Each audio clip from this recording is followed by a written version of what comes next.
Nathan, so he'll be happy. If you all look in the chat window, and you should have gotten an email from CPC this week. I created a web form for us, but it's in your chat window. You click on that, and you can add the date that you attended and some information about the call, and that way Smartsheet is compiling all of those responses for us, because as I mentioned last week, I want to make sure that we make these productive to everyone who joins in. I want to make sure that we're getting across to everyone what needs to be gotten across, and that everyone's kind of getting their say in. So feel free to fill that out. If you've joined multiple calls and you want to highlight information about each call, just do multiple times and just put the date of the call. So I'll make sure that I post that every week in the chat, so that it's there to remind everybody, and they can do it about the call that day if you want. As I mentioned, Nathan's on the way back from a BIM event in Europe. So he said he's got a big update for us on, we'll do next Friday. He's also probably got an update based on being on the Construction Trio podcast last week. I don't know if you've heard it. I haven't finished listening to it yet. But he was on there with those guys last week. So take a listen to that if you get a chance. As I mentioned, Lonnie's got a big update, but he got caught up in some meetings and won't be able to make it today. I don't have anything new to really present this week. Just going back and looking through the notes. I don't remember anything coming up. I don't think Lagiza is going to be on the phone to give an update as well. So in just a minute, I'll pass it over to Ivan to take over. But to kind of set up, I think, why we wanted to have Ivan on the phone and why Nathan set that up. A couple weeks ago, we did a presentation by, I can't remember the guy's name now. Terry Ann, what was his name? Anthony? Yeah, Anthony. Yeah. And we were talking about printing PDFs, and we've had some discussions within the coalition and maybe putting something in the guidelines about printing PDFs. And what I call smart PDFs, where they actually have information associated with them, just like a 3D PDF has data attached to it. What I call a smart 2D PDF that has layers and other things. And right now, and he can correct me if I'm wrong or correct me so we can see how it is. That workflow right now, at least from Revit, is an export of a DWG file that may or may not have layer associations with it, whether you do it or don't do it when you export it. I know we've had conversations before. Some people don't want any layers. Some people do want specific layers. Some people don't care. That's where we talked about maybe creating a template for the Construction PDF Coalition where maybe there's 3 different ones. There's everything's on one layer, everything's on a certain set of layers, and then another one where everything's just on a few different layers. We haven't really looked into it yet. But basically, what happens then after you get that DWG, you have to open it in AutoCAD and then print it with the, PC3, I think, driver within AutoCAD to get those layers and some other intelligent information out of it. My issue with that is we have to open up AutoCAD. I opened up AutoCAD to do that about 6 weeks ago, and I hadn't opened up AutoCAD in 6 months. So I don't want to have to open up AutoCAD if I don't have to go through that process. So I've talked to Bluebeam. Bluebeam says it's an Autodesk thing about how they control it. So they really can't do anything about it at the moment. And I think some of the workflows that Andrew may have been talking about, I couldn't catch whether, and I know he was trying to print from some files that some architects sent him, but I'm not exactly sure why that wasn't coming out for him the way it was. But anyway, I know Ivan kind of commented and had some ideas and questions that day, so we wanted to get him back on. Before I do pass it on to, well, I'll do the roll call at the end just so we get it. Anybody that comes in late. Did anybody have anything to add before I pass it on to Ivan? Everybody good? All right, I'm gonna.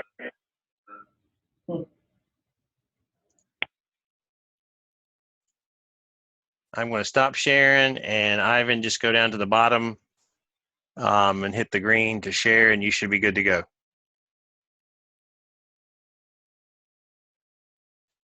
And you're on mute.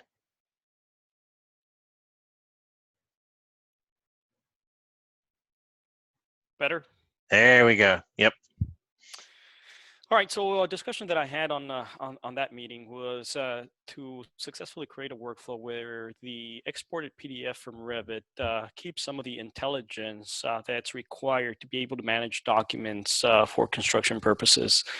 Because, and actually, I'm going to talk a little bit about my experience managing digital documents for Balfour Beatty Construction and what was the process that we handled at that point. And by the time I left Balfour Beatty, we were on the Revit 2015 first release. And by the second release, the R2 release for Revit 2015, there was an added feature where you could actually export PDFs with the embedded hyperlinks that connected callouts and also the index, rather than building that outside of Revit. So it shortens up the process and it leads to less mistakes than if you do that process manually. But let me start here so we can look through what I wanted to share with you today. All right.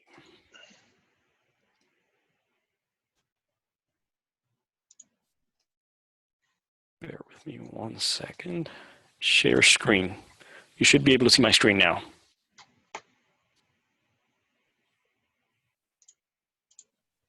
Yes. Okay. So let me get started. First, this is the agenda of the topics that I wanted to cover on this presentation. First is we're going to talk a little bit about electronic PDFs exported from Revit. Also, how to improve the performance of exporting PDFs out from Revit. And we'll look at some of the common problems that I saw with different design firms when they provided PDF files. Some of them are the misalignments of sheets, where you actually want not only the architects but also the engineers' drawings to be aligned, especially floor plans, so you'll be able to overlay them more easy on PDF reader writers such as Acrobat Reader or even Bluebeam. The other thing that I'd like to talk a little bit about is the issue of Rasterize versus vector PDF, and I'll show you some of the features that Revit nowadays carries with regards to the production of rasters and vector PDFs. And last but not least, on the common problems is a scale issue.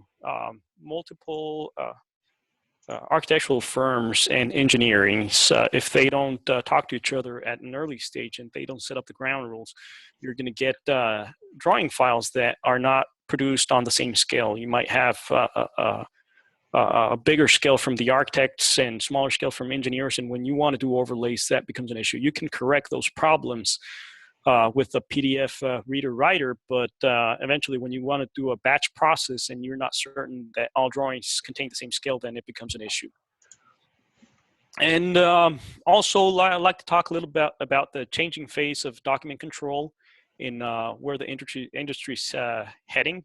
We now face a huge problem where we have a large redundancy of documents, and basically we're producing too many PDFs, too many Revit files, too many DWGs to be able to sustain a process, a document process in construction. I also created a flow chart that depicts the process that we used at Balfour Beatty to be able to produce and control digital documents. And I'd like to share a little bit about this process, so you'll be able to see some of the pain points that that there is in construction with regards to handling documents. And at the end, if time permits, we'll do a very short demo on producing smart PDFs directly from Revit. Now, with regards to your question with layering, layers, Revit is, oh, somebody just joined. Well, Revit is not, it's not based on layers. It does not create layers. Okay.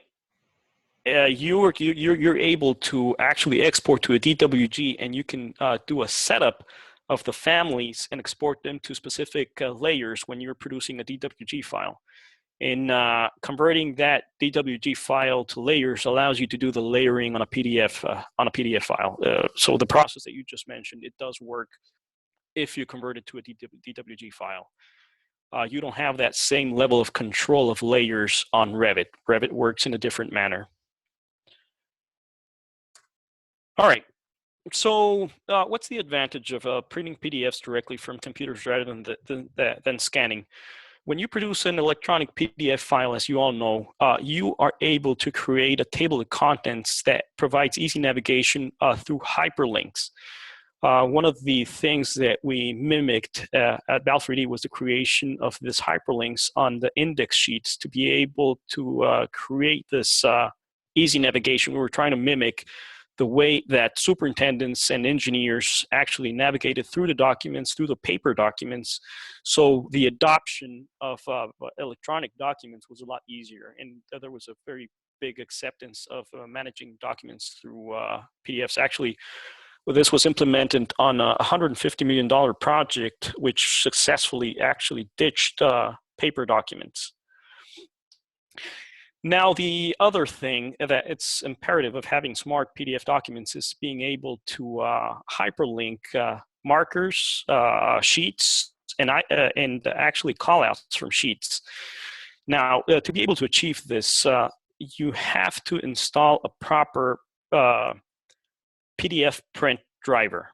Either Acrobat Reader or Bluebeam. I've used both, and I've successfully managed to keep a lot of the hyperlinks using both features. But not only that, but you also need a PDF viewer that's capable of reading those hyperlinks, and not all of them are capable of doing it. To be able to improve performance, well, throughout the export of PDFs, you'll find that you want to use a vectorized vectorized printout of the PDF rather than a raster printout. Not only for quality purposes, because if you do a vectorized, you'll keep some of the information. The PDF becomes a searchable PDF. When you have shadowed or fully colored views in Revit, Revit automatically converts that into a rasterized PDF. Well, that portion into a rasterized PDF. You want to unload links that are not necessary for the file, and also use fart clipping when possible to minimize the information that's transferred or printed out to the PDF, rather than the PDF print driver doing the culling of the 3D model for you. You're actually doing it inside Revit. You want to also detach files that not pertain to the printing option. That way, the PDF print driver does not read through unnecessary files. This will enhance the exporting properties. It'll make it quicker.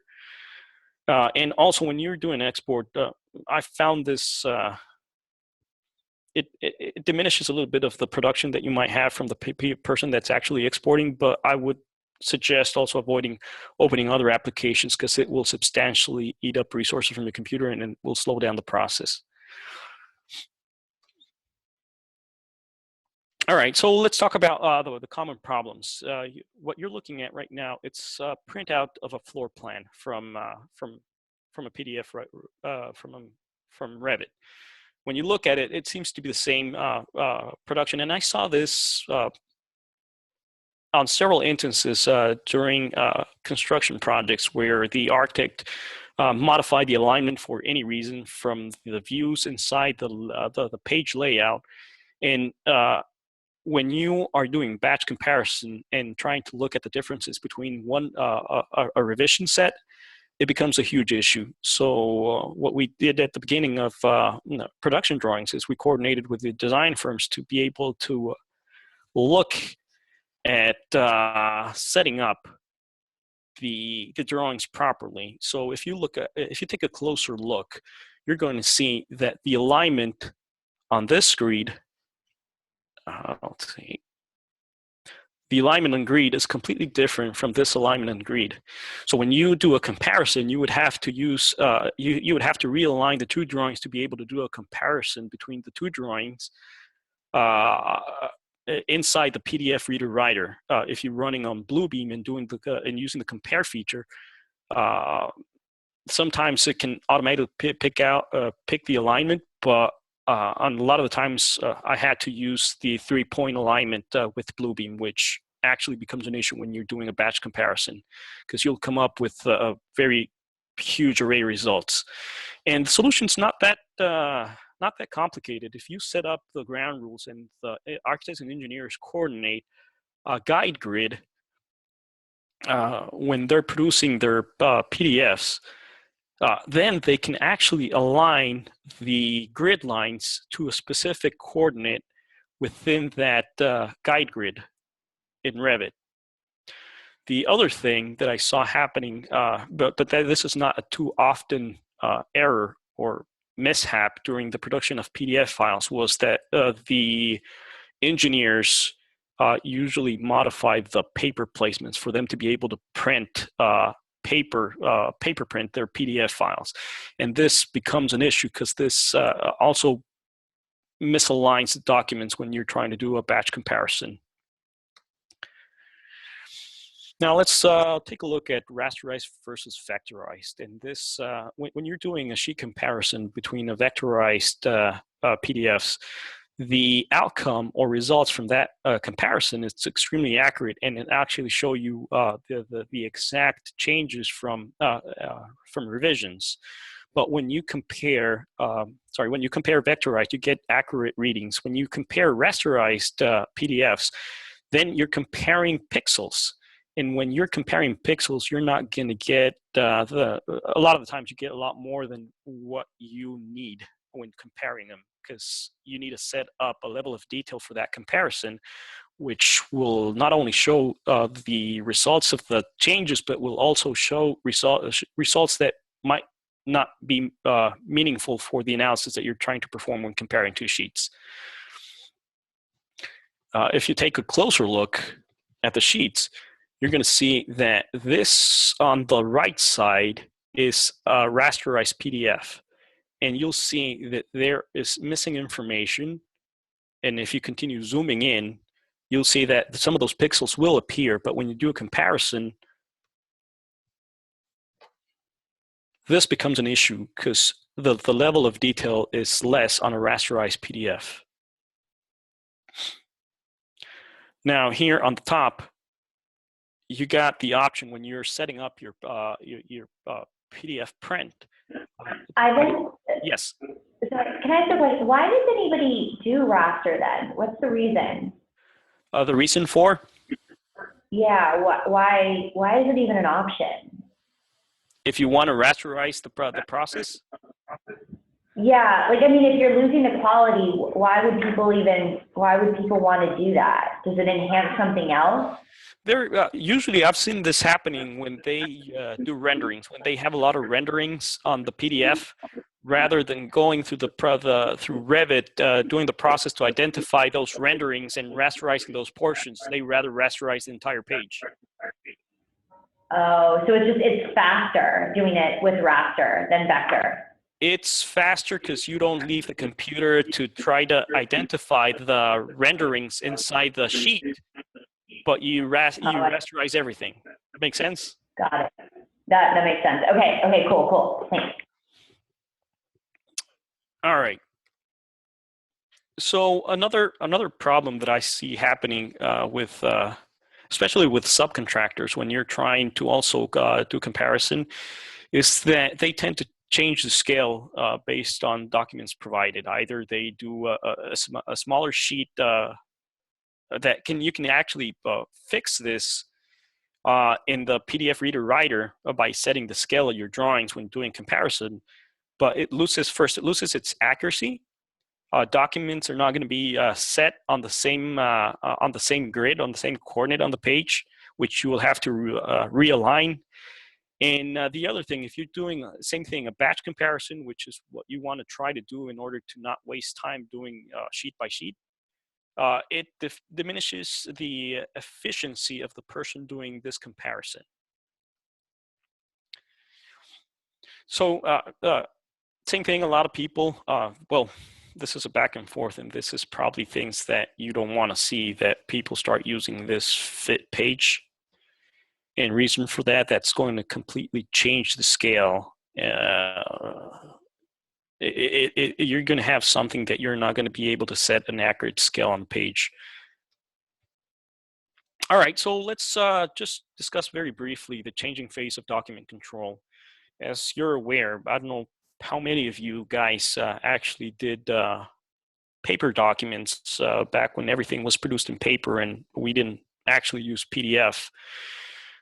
You have the redundancy of documents, of printed documents. You have a huge number of sets, but eventually you had a little bit more control over what sets were printed. And at some point, those sets were distributed through each party involved in the construction process. There was certainly a lag with regards to it, but now that's extremely easy to create sets.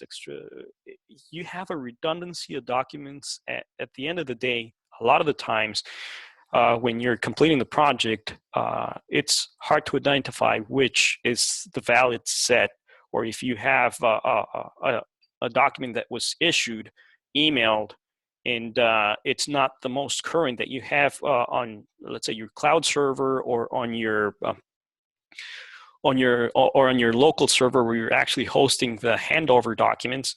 So it becomes an issue, and I think you've experienced it. Sometimes you have the final Revit file, or the final PDF file, or the version 1, version 2, version 3, and you're trying to keep track based on a change in the name of the file that you're tracking. So that is a big issue. And the other issue that's happening right now, it's that everything's going mobile. So you want to have everybody use the latest and greatest file available, right? So you want, in a certain way, to have a centralized repository of files and everybody pulling out of that same repository of files. So I'll talk to you through what we did with Balfour-Beatty. And it was an effective method. It was a lot of work, but it was extremely effective. We had a lot of success with the methodology. But it's not, first of all, it's not a scalable method. And I think it's at a point that I believe it's going to change dramatically, because you don't want to have an engineer spending weeks or, well, in this case, now that there are tools that actually automate some of the hyperlinking process, you don't want to have somebody sitting and doing that hyperlinking, you're wasting not only the time of that person because he's not learning anything new, but you're also wasting the company's money because you're having a person do something that does not pertain construction. And all those documents, the hyperlink of those documents, you have to make them available to everybody. Now, the last but not least is compliance and standards. It's extremely important now that information in construction is becoming a discussion topic.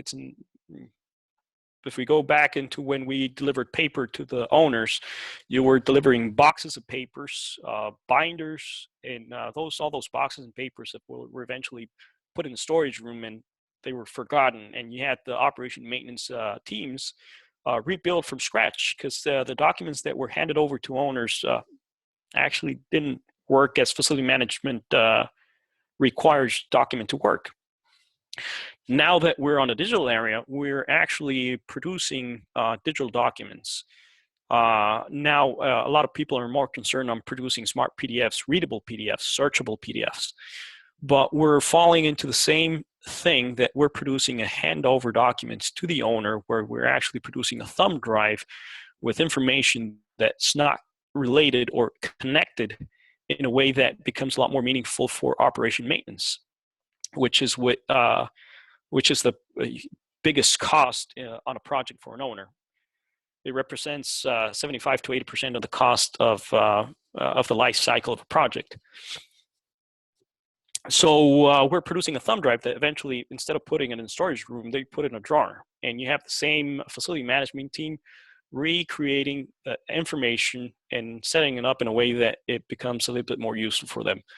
Now we're turning the page to a new era where information is something that's being scrutinized by everybody, and it's becoming a lot more relevant and important.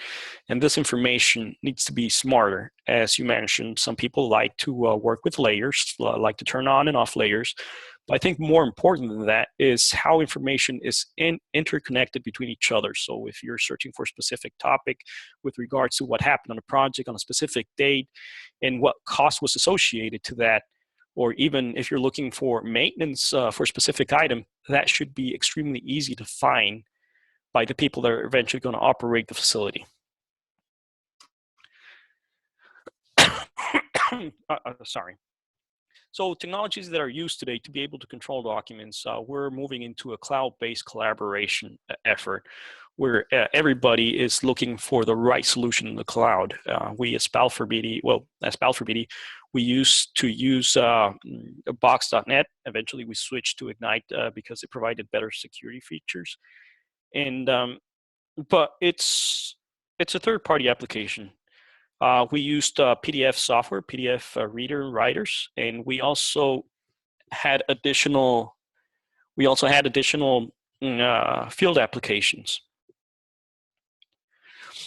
The resulting of all this workflows is you're still producing silos of information where you have to migrate from one software application to another software application, upload it to a different software application through a different software application into a cloud, and that cloud distributes the information to PCs and to different software applications on tablets. And so rather than having silos of paper that we had on storage rooms, now we're having silos of digital documents that are not truly interconnected, and you have a redundancy of documents that's becoming a true issue. In this, as I mentioned before, one of the biggest challenges is being able to manage and control documents, the versions produced on every revision, who created the revised document, when that revised document was produced. And now you have the cloud services such as Ignite or Box, which actually are able to manage and control those different versions. Now, I think I talked a little bit about what the issues are right now with regards to digital documents, and let me walk you a little bit through what we had at Balfour as a document management process. The process was initiated by the design firms when they produce from Revit PDF drawings. And a lot of times, the PDF drawings that were produced were combined PDFs. Those combined PDFs were eventually exploded, and this was done by Balfour Beatty. We exploded the PDFs into single sheets, and from those single PDF sheets, all those PDFs were processed in order to hyperlink, to return some of the intelligence through doing batch hyperlinks. We used Bluebeam at that point, and Bluebeam had a great tool to do hyperlinks. We generated bookmarks and labels to be able to connect all those sheets together. After we went through that entire process, we created what we at that point called smart PDFs. And from those smart PDFs, we loaded those PDFs to our local plan room, which eventually synced up to the cloud. And the cloud needed to provide certain features. And eventually, that cloud also provided access to sync those documents to mobile devices. Now, if we look at the process to generate those smart PDFs, this here, it's the amount of work that you need to perform for each one of the revisions to create those hyperlinks. When a new set came out, usually it was a combined document of the new set with the sheets that were revised. You had to explode those sheets. You had to process those sheets, create your smart PDFs, and append those PDFs to the files that were up in the cloud. So you can see every time you add a process, that process is prone to errors, and it did happen at one point or another. It was efficient, if it was effective, but this was time consuming. So let me go through what I'd like to show you with Revit, with the R15 revised. Well, this is where right now I'm running the R17, but it has the same features and capabilities. When you print out a PDF from Revit, what you want to make sure is that you have the proper PDF printers. In this case, I have the Adobe PDF printer and the Bluebeam PDF printer set up here. Both are very capable of printing your documents with hyperlinks. So you don't have to go through the process of hyperlinking documents over again. Now, it's also important to understand that when you open the documents, there's also Qt PDF that you can also download the Qt PDF, and it will also produce hyperlinked documents. But it's also important to understand that not every PDF reader writer is capable of reading those hyperlinks. Adobe and Bluebeam, they do a very good job reading those hyperlinks. In the case of Adobe, if you generate a hyperlink to map a document back to your computer or to your local drive, Adobe does read the file semicolon and the address that you're mapping within your drive. Unfortunately, for some reason, I wasn't successful doing that mapping through Bluebeam. It did not recognize the file semicolon and the direction or the address where the file was located on your local drive. All right, so when you're doing the export and you export with this features, you get you need to set up your documents where you're going to select the sheets that you want to export. In this case, I created a Revit file with a few sheets. You also want to review your settings. The scale, the page that you're going to be printing out, and this is something that if you're setting a bin. Ivan, are you still sharing? Yes, it's not sharing anymore. Well, you've been showing us the PowerPoint on your notes screen, so you've been showing us the opposite screen. Let me see. I think I was showing. Let me check. You weren't showing us the full screen PowerPoint. Oh, I wasn't showing the full screen? No. That's okay, though. That was a big deal. No, it's fine. But now we don't see anything because you're working on the other screen. Not a problem. Let me switch screen. There you go. That better? There we go. Yeah. All right. So let me go back to what I was talking. Let's cancel this. So eventually, when you install your Adobe PDF or Bluebeam, you want to make sure that you install the PDF printers. That way, when you print out, it's going to print out with the hyperlinking on your sheets. All the callouts are hyperlinked. All the floors actually does a better job if you do the manual hyperlinking. I'll show you this in just a second. All right, you want to select the sheets that you're going to be printing. In this case, I created a file with a few sheets to print out.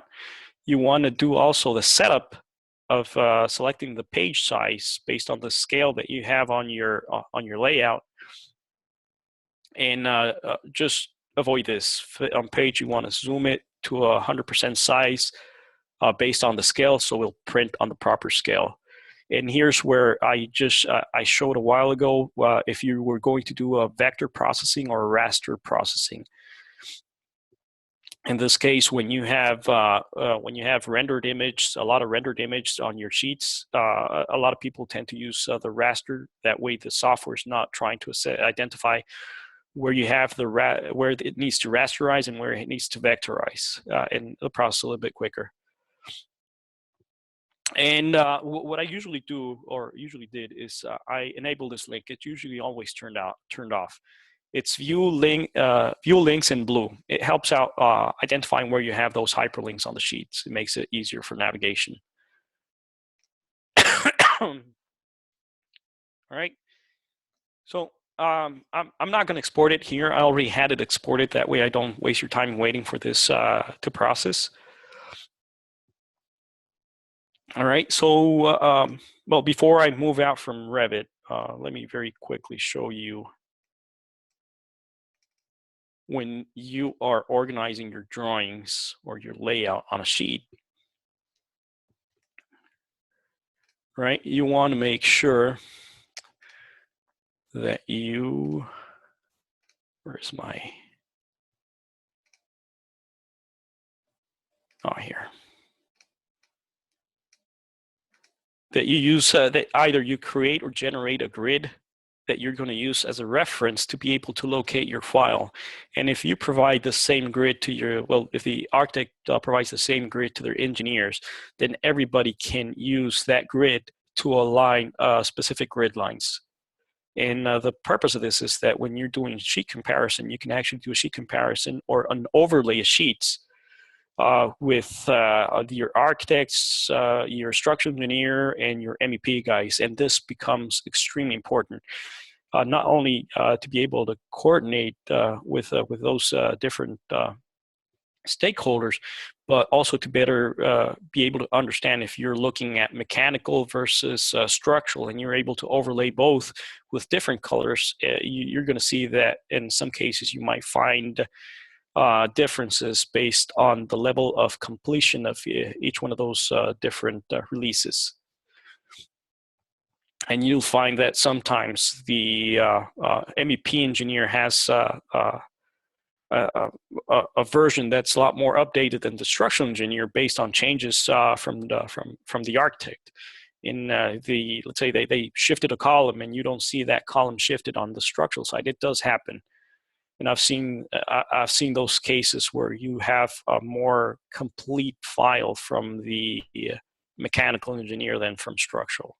So it's extremely helpful if you can coordinate with all of them to have the same base coordinate for drawings.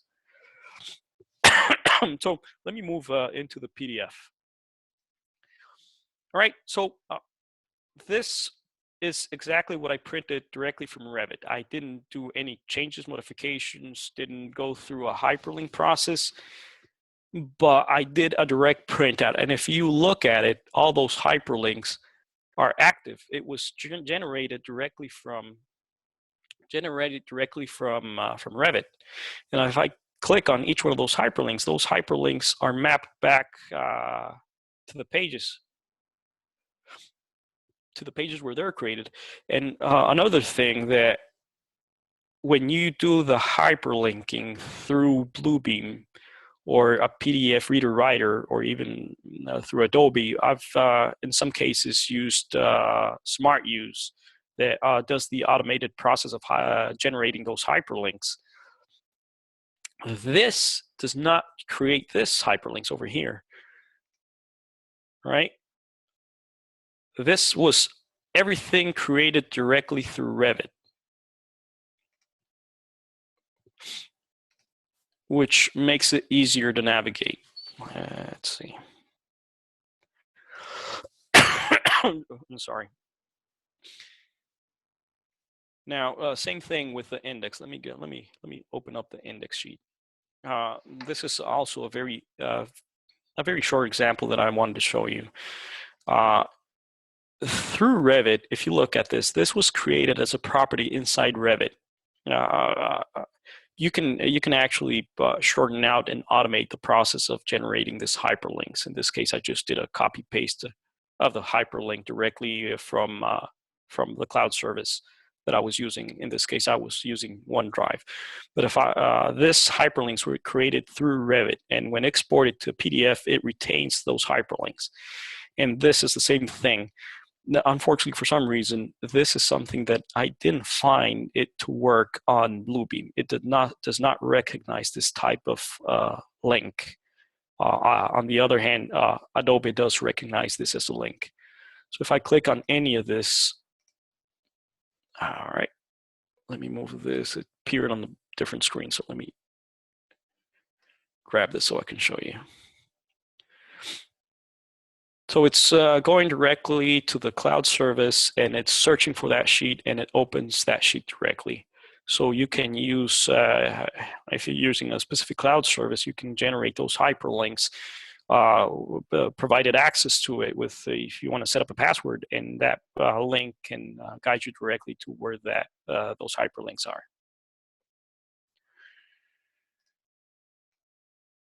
All right, let me see if I have anything else to show you guys. Is there any questions or anything else that you guys would like me to cover? I know that part of the discussion was the creation or the export. In fact, let me switch back to Revit for a second. The export as a DWG file.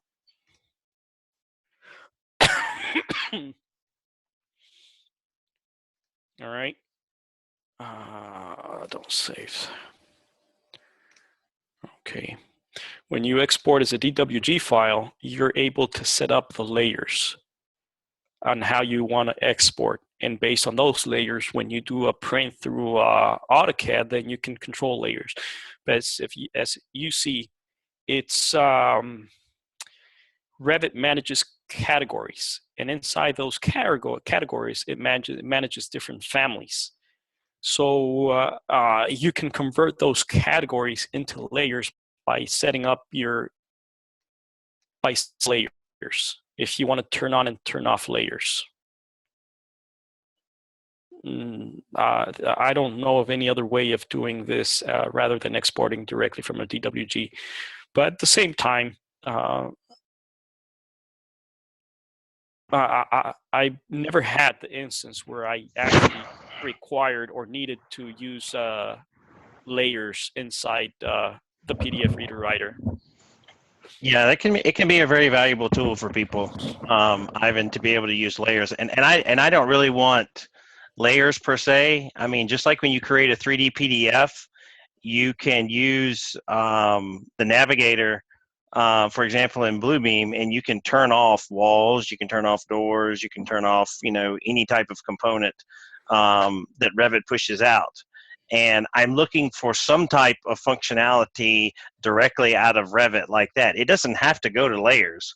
I don't really want layers anyway. What I would like is if we could push a PDF out of Revit where that I can turn the walls off or whatever as a 2D element, is what I would like to do.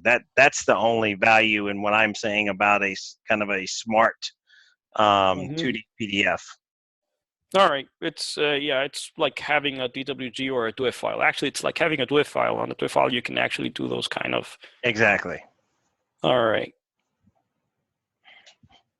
I haven't gone through that process, but I could look that up to see if there's any way of doing that directly through Revit. But same thing that I'm telling you right now. In this case, if it's something that's layered that you want to turn on and off, Revit doesn't manage layers. We would have to go through categories.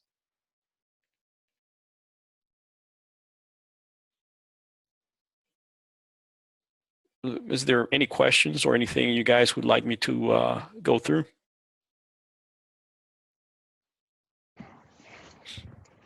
Anything from anybody else? Anything else you wanted to show, Ivan? No, I think I covered what I discussed with Nathan. Okay. All right. Hopefully, I didn't miss anything. That sounds good. I appreciate it. Do we have anybody new on the call today? I don't think so. doesn't look like it. All righty. Well, I am going to wrap. There was a comment in the chat. How Oh, I'm about sorry. features in 2017? Excuse me? The question was, how about features in 2017? Which features? I don't know. The question was from Mark Decker. Yeah, I can speak to that. Sorry, I just want to jump in. And I mean, is there any, that looked like it was a lot of 2015 workflow. Is there anything new that's changed between 15 to 17 that we should be looking for? I haven't found any changes. I think the capabilities for the export of PDF with hyperlinks was actually released on 2015, the second release. So Revit 2015 R2 came with the activation of hyperlinks. Yeah, we had been making a huge push for it in the PDF coalition. Matter of fact, I can't remember, Terry Ann, you may be able to remember when we started commenting about it. I can't remember how fast it went up the Augie list of wants from people. It was rather far down, and then when a lot of us on the PDF coalition started pushing for it and getting other people to vote for it and all, it moved up the list pretty quickly.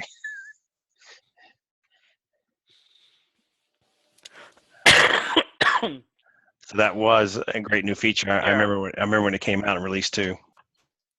Yes, no, actually, it makes a lot of sense, because if you look at this process and everything you need to do to be able to generate a smart PDF that's actually usable for construction purposes, it's not only the amount of work that you have to perform to be able to get smart PDFs, but it's the time consumed by the person creating it and the time lost by the person expecting to receive those smart PDFs to be able to work with them. So at least being able to generate those automated hyperlinks directly when you export from Revit, it's big. It saves a lot of time. Yeah. All righty. Well, anybody else have anything else? Jim did stop by for a second, and he wanted to say that don't forget to go put your comments on the Bluebeam session that we have up and running for the guidelines. Next week, he will be pulling down all the comments. I'm actually in this video session right now, and we've got hundreds of comments. Thank you to everyone who's provided feedback. Don't forget. Just before we wrap up, I know that's not common that the presenter does questions, but I do have a few, and this is for everybody that actually wants to answer. Are you? I have some feedback. I'm hearing myself quite a bit. All right, sorry. So the question is, have you guys used cloud solutions? And if you're using cloud solutions to be able to manage your documents, is there any in particular that you're using that you find best suit for this process?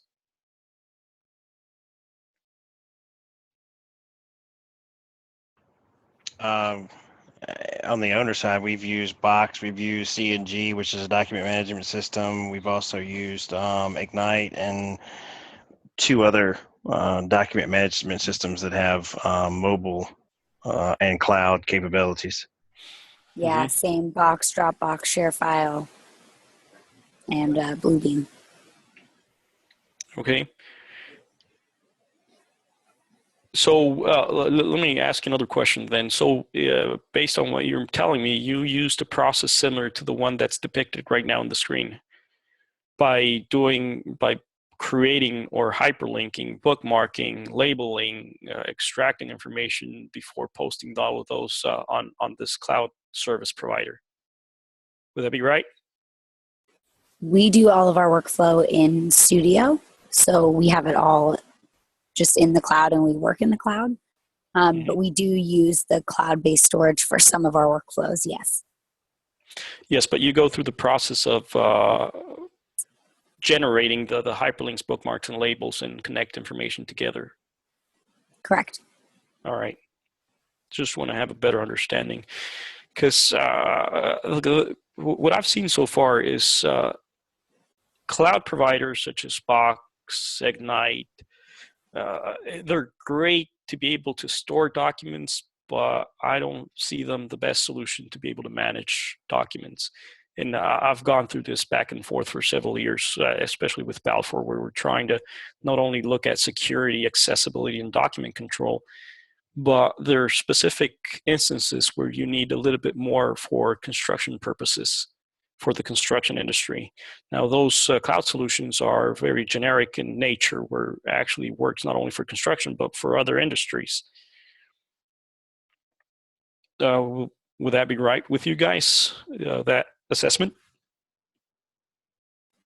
Yeah, I think some of those cloud solutions do not have everything it takes to do doc management. Correct. Yeah, because Bluebeam is phenomenal when you're. I love Bluebeam. It's great. I think it's one of the best PDF reader writers on the market. Adobe does an excellent job. But it's the same thing for document management. I think it's not set up for document management. It's excellent when you're writing, creating PDFs, when you're doing digital signatures. Outstanding. I think nothing compares to those two. But to be able to manage, track documents, track issues, I think it's probably not the best one. And when we're looking at doing this in the construction process, with Balfour, I remember. You have a cloud solution. That's a specific company, a specific contract with the company. You got your PDF solution that's licensing for a specific company. You have well, in this case, we have a different solution for iPads that was a different software application.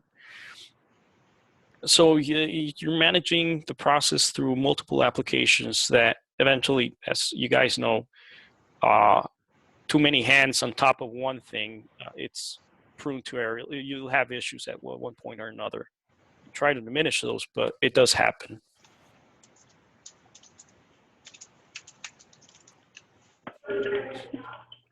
This is Terry Ann. Yeah, I would agree with all of that, and also agree that I think Bluebeam is good for PDF markup, but in terms of workflow of documents from A to B to C, it doesn't have that. Yeah, well, I was managing. I used to be the senior process manager for Balfour BD, managing the Southeast region. And we looked at multiple options, multiple software applications to be able to not only automate the process and get rid of the hand work that need to be done to be able to convert those smart documents, but also try to host those documents inside the same application, manage the documents through the same application, and let that be the one source of truth. And we went through multiple of those applications. There's probably few that I think be interesting to talk about. Yeah. All right, you guys. Well, I have to log off. It was great to chat with all of you guys. Thank you for presenting, Ivan, and we'll see you all next week. Sounds good. Ivan, that was really good. Thank you very much. Thank you very much too. Yeah, thank you. Thanks, everyone. Bye. Bye. Bye.